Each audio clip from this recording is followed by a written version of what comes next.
ஒரு ப்ரொடக்டிவிட்டியான சண்டேவை எப்படி கொண்டு போறேன்னு பார்க்கலாமா? 365 நாள் சேலஞ்சில் டுடே 25வது நாள். மார்னிங் எந்திரிச்சது ஒரு 9:30 10 மணி இருக்கும் கைஸ். எந்திரிச்ச உடனே அடுத்தடுத்து ஒரு 2-3 கன்சல்டேஷன், அப்புறம் ஒரு கிளைண்ட் செஷன் போச்சு. ரைட்டு, சண்டேனால எல்லாரும் சும்மா இருப்பீங்கன்னு தெரியும். ஸோ சும்மா இருக்காம சில hair care routines or face care, body care routines follow பண்ணுங்க. இந்த வாரம் நான் ஹேர் கேர் ரொட்டீன்ஸ் ஒன்று பண்ண போறேன், அதை பார்க்கலாம். ஓகே, இதுக்கு நமக்கு தேவையானது ஒரு ஒயிட் கலர் எக். எக்னாலே ஒயிட் கலர் தானடா இருக்கும்லாம் சொல்லக்கூடாது. ஓகே, ஸோ முட்டையை உடச்சு ஒரு பவுலில் ஊற்றிக்கணும். இதில் என்னன்னா அந்த ஒயிட் கலர் மட்டும் தான் நமக்கு தேவை, எல்லோ கலர் தேவையில்லை. ஸோ ஒயிட்டை மட்டும் தனியாக எடுத்துக்கோங்க. எல்லோ கலர் ஆட் பண்ணால் ஸ்மெல் அடிக்கும். ஸோ முட்டையை உடச்சு அந்த ஒயிட் ஆக் எடுத்ததுக்கப்புறமா மீதி அந்த மஞ்சக்கரு மட்டும் இருக்கும். இது என்ன பண்ணன்னு தெரியல அப்படின்னா ஒன்று கீழே போடலாம், இல்லை இந்த நான் குடிக்கிறேன் பார்த்தீங்கன்னா அப்படியே ராவா அப்படியே குடிச்சிருங்க. நல்லா தான் இருக்கும், ஒரு மாதிரி தான் இருக்கும், பட் ஓகே. அப்புறம் அந்த ஒயிட் ஆக்கு மட்டும் எடுத்து நல்லா கையில் லைட்டாக மசாஜ் பண்ணுற லெவலுக்கு எடுத்துட்டு அதை அப்படியே ஃபுல்லாக ஹேர் ரூட்ஸில் அப்ளை பண்ணணும். ஓகே, மேலே அப்ளை பண்ணக்கூடாது, ரூட்ஸ்லேருந்து அப்ளை பண்ணுங்க. ஓகே, ஸோ அப்ளை பண்ணதுக்கப்புறம் ஒரு 30 minutes to 1 hour அதை அப்படியே விட்டுட்டு உங்கள் அஸ்யூஷுவல் வேலையை நீங்கள் பார்க்க ஸ்டார்ட் பண்ணிடுங்க. தென் பார்த்தீங்கன்னா இது அப்படியே நல்லா ட்ரை ஆயிரும். லைக் லிட்ரலி அந்த முடியை உடைற லெவலுக்கு நல்லா ட்ரை ஆகிருக்கும். ட்ரை ஆனதுக்கப்புறம் அதை போயிட்டு அப்படியே வாஷ் பண்ணிடுங்க. வாஷ் பண்ணிட்டு வந்து பார்த்தோன்னா முடி அப்படியே செம்ம சில்கியாக ஆயிரும், சும்மா செம்ம ஷைனிங்காக இருக்கும், பார்த்தீங்கன்னா தெரியும். ஸோ அவ்வளோதான். அப்புறம் என்ன, அடுத்த வேலையை பார்க்க போமா.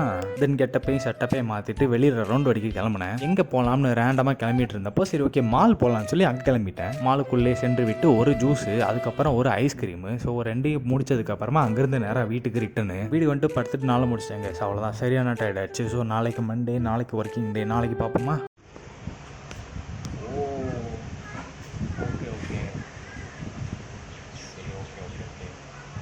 சரி ஓகே ப்ரோ. தென் எப்போ நீங்கள் வந்து காலேஜ் முடிச்சதுலேருந்து நீங்கள் வந்து போயிட்டீங்களா கவர்மெண்ட் ஜாப் அப்படியே?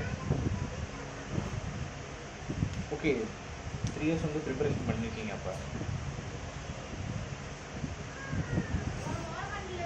சரி ஓகே ஓகே.